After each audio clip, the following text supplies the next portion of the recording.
আসসালামু আলাইকুম। আজকে আমরা জানব বিশ্বের সপ্তম আশ্চর্যের প্রথম আশ্চর্য গ্রেট ওয়াল অফ চায়না বা চীনের মহাপ্রাচীর। আপনারা যারা আমার চ্যানেলে নতুন, প্লিজ চ্যানেলটা সাবস্ক্রাইব করে দিন এবং পাশে থাকা বেল আইকনে ক্লিক করে দিন। চীনের মহাপ্রাচীর মানব ইতিহাসের অন্যতম বিখ্যাত চমকপ্রদ স্থাপত্যকীর্তি। চীনের উত্তর সীমান্ত বরাবর বিস্তৃত এই প্রাচীরটি নির্মাণ করা হয়েছিল চীনের সীমান্তকে রক্ষা করার জন্য এবং বাইরের শত্রুদের আক্রমণ থেকে প্রতিরক্ষা ব্যবস্থা গড়ে তোলার জন্য। নির্মাণের ইতিহাস। চীনের মহাপ্রাচীর নির্মাণের কাজ শুরু হয় খ্রিস্টপূর্ব সপ্তম শতাব্দীতে এবং এটি বিভিন্ন রাজবংশ শাসনের সময় ধাপে ধাপে নির্মিত হয়। চীনের প্রথম সম্রাট কিং শি হুয়াং এর অধীনে মহাপ্রাচীর নির্মাণ অনেকাংশ সম্পূর্ণ হয় খ্রিস্টপূর্ব ২০৬ থেকে ২২০ সালের মধ্যে। তার শাসনামলে মহাপ্রাচীরের অনেক অংশ একত্রিত করা হয়েছিল, যদিও পরবর্তীকালে এটি আরও উন্নত সম্প্রসারিত করা হয় মির বংশের সময়। দৈর্ঘ্য ও স্থাপত্য। মহাপ্রাচীরের মোট দৈর্ঘ্য ২১,১৯৬ কিলোমিটার বা ১৩,১৭১ মাইল। এর উচ্চতা সাধারণত ৬ থেকে ৭.৫ মিটার এবং প্রস্থ ৪ থেকে ৫ মিটার।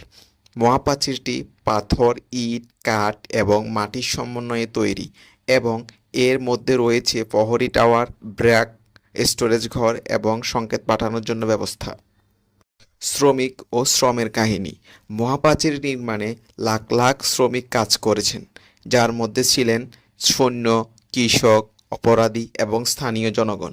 নির্মাণের কাজ ছিল অত্যন্ত কষ্টসাধ্য ও বিপজ্জনক, ফলে অনেক শ্রমিক তাদের জীবন হারিয়েছেন। এমনকি গ্রেট ওয়াল শব্দটির সঙ্গে যুক্ত আছে অনেক দুঃখজনক গল্প এবং এটি বিশ্বের দীর্ঘতম কবরস্থান নামেও পরিচিত। সংস্কৃতি ও জনশ্রুতি। চীনের মহাপ্রাচীরকে ঘিরে প্রচুর লোককাহিনী এবং কিংবদন্তি রয়েছে। এর মধ্যে অন্যতম হল ম্যাং চিয়াংনুর কাহিনী, যিনি তার স্বামীকে মহাপ্রাচীর নির্মাণের সময় হারিয়ে ফেলেন এবং তার কান্নার কারণে প্রাচীরের একটা অংশ ভেঙে যায়। এই গল্পটি চীনের লোককাহিনীতে গভীরভাবে প্রথিত এবং মহাপ্রাচীরের সঙ্গে যুক্ত একটি জনপ্রিয় জনশ্রুতি। মিথ ও বাস্তবতা। এটা বলা হয় যে মহাপ্রাচীরটি মহাশূন্য থেকেও নাকি দৃশ্যমান, কিন্তু বাস্তবে এটা অসম্ভব।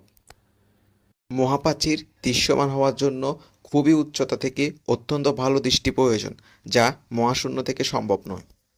বর্তমান অবস্থা। বর্তমানে মহাপ্রাচীরের অনেক অংশ ক্ষতিগ্রস্ত এবং ধ্বংস হয়ে গেছে, বিশেষ করে যেই সব অংশ মির বংশের পর আর সংরক্ষিত হয়নি। কিছু অংশ পর্যটকদের দ্বারা এবং প্রাকৃতিক কারণেও ক্ষতিগ্রস্ত হয়েছে।